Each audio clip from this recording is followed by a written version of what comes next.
Hello friends, അംജ family വ്ളോഗ്സിലേക്ക് എല്ലാവർക്കും സ്വാഗതം. അപ്പോൾ നിങ്ങൾക്ക് തംബ്നെയിൽ കണ്ടപ്പോൾ മനസ്സിലായിട്ടുണ്ടാവും വിചാരിക്കുന്നു കേട്ടോ. സിമ്പിളായിട്ട് എത്രയും വേഗം എങ്ങനെ നമുക്കൊരു വെണ്ടയ്ക്ക കറി ഉണ്ടാക്കാം നോക്കട്ടെ. അപ്പോൾ അടുപ്പത്ത് പാൻ വെച്ചിട്ട് നന്നായി ചൂടാണ് കേട്ടോ. ഞാൻ പാൻ വെച്ച് കുറച്ച് നേരം അധികമായി, അതാണ് കേട്ടോ പാൻ്റെ കളറൊക്കെ മാറി വന്നിട്ടുണ്ട്, നല്ല ചൂടായിട്ടുണ്ട് കേട്ടോ. അപ്പോൾ നമ്മൾ അതിലോട്ട് വെണ്ടയ്ക്കയും ഒരു അരമുറി സവാള, കുറച്ച് ചെറിയുള്ളി, പച്ചമുളക്, തക്കാളി നന്നായിട്ട് വഴറ്റണം കേട്ടോ. പാന് നല്ല ചൂടായി ഇന്ത്യയാണ് ആ കാണുന്നത്. പിന്നെ നിങ്ങൾ പാനിലേക്കൊന്നും നോക്കണ്ട, പാനല്ല ചീഞ്ചട്ടി. അപ്പോൾ 10-15 വർഷം ചുരുങ്ങിയത് ആ സാധനത്തിന് പഴക്കമുണ്ട്. അപ്പോൾ അതിൻ്റേതായ ഭംഗി അതിനുണ്ടാകും. അപ്പോൾ താഴെ വന്ന് ആരും നെഗറ്റീവ് കമൻറ്റ് ചെയ്യരുത് കേട്ടോ, പ്ലീസ് സപ്പോർട്ട് ചെയ്യുക. അപ്പോൾ അതാ നമ്മൾ വെണ്ടയ്ക്കയും മുളക്, ചെറിയുള്ളി, വലിയുള്ളി, തക്കാളി ഇത് മൂന്നും നമ്മൾ ഒപ്പം ഇട്ടിടുക. എന്നിട്ട് കുറച്ച് കല്ലുപ്പും കൂടി ഇട്ടിട്ട് നന്നായി വഴറ്റണം. കുറച്ച് ആദ്യം നമ്മൾ ഓയിൽ ഒഴിക്കണം കേട്ടോ. ഓയിലും വെളിച്ചെണ്ണയും ഇട്ട് ഞാൻ രണ്ടും പാടെ മിക്സ് ആക്കിയിട്ടാണ് അധികം കറികൾക്ക് എടുക്കുക. അപ്പോൾ അത് നന്നായി വഴണ്ടി വരുന്നുണ്ട്.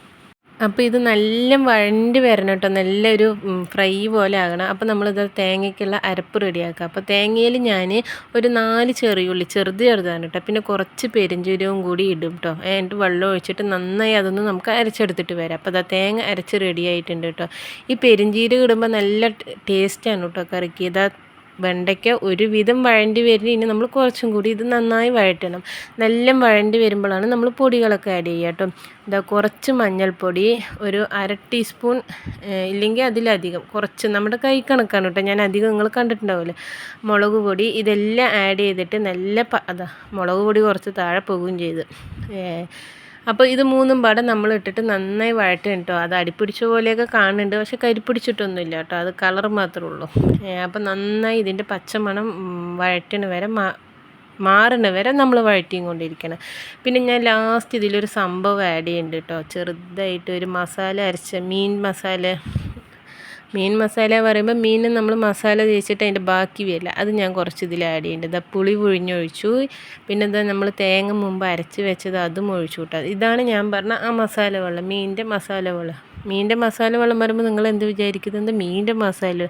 മീനിൽ നമ്മൾ ഇഞ്ചി വെളുത്തുള്ളി പേസ്റ്റൊക്കെ ചേർത്തിട്ട് മീൻ ഇതാക്കിയില്ല, അതിൻ്റെ ബാക്കി വന്ന് കണ്ടത്. അപ്പോൾ അതാ നമ്മൾ തേങ്ങൻ്റെ അരപ്പ് കൂട്ടി, പിന്നെ ചാറ് നന്നായി തിളച്ച് വരും. നമ്മളൊന്ന് ഇളക്കി കൊടുക്കണം കേട്ടോ, കാരണം ഇത് ഞാനിന്ന് സ്റ്റീൽ ചട്ടിയിൽ വെച്ച കാരണം അടിപ്പിടിച്ച് പോകാൻ സാധ്യതയുണ്ട്, തുടക്കം മുതലേ പാളി. അങ്ങനെ നമ്മളിത് കുറച്ചുകൂടി പുളി ആഡ് ചെയ്തിട്ടുണ്ട്, പുളി കമ്മിയുള്ള പോലെ തോന്നുന്നു, അപ്പോൾ കുറച്ച് പുളി ആഡ് ചെയ്തു. ഇനി ഇതിൻ്റെ ഇടയിൽ നമ്മൾ ഉപ്പ് നോക്കിയിട്ട് ആഡ് ചെയ്യണം കേട്ടോ, കാരണം നമ്മൾ വെണ്ടയ്ക്ക വഴറ്റുന്ന സമയത്താണ് കുറച്ച് ഉപ്പ് ചേർത്ത്. എന്നിട്ട് നമ്മളൊരു ചീനച്ചട്ടി എടുത്തിട്ട് സെപ്പറേറ്റ് ആയിട്ട് വേണം അതിലേക്ക് കുറച്ച് ചെറിയുള്ളി ചതച്ചതും ഉലുവയും കൂടി നന്നായി മൂപ്പിച്ചെടുക്കണം കേട്ടോ. അപ്പോൾ അതാ വീണ്ടും ഒരു പുതിയ ഐറ്റം കൂടി ഞാൻ കാണിച്ചു തന്നിട്ടുണ്ട്. അപ്പോൾ ഈ ചീനച്ചട്ടിക്ക് ഒരു 14 വർഷത്തെ പഴക്കമുണ്ട്, അത് 15 ആണെങ്കിൽ ഇത് 14. അങ്ങനെ അതാ നമ്മുടെ ചാറൊക്കെ റെഡി ആയിട്ടുണ്ട്. അപ്പോൾ താളിച്ച് അതിൽ കൊട്ടിയിട്ടുണ്ട് കേട്ടോ. ഇതാണ് ഇന്നത്തെ കറി വെണ്ടയ്ക്കൊക്കെ.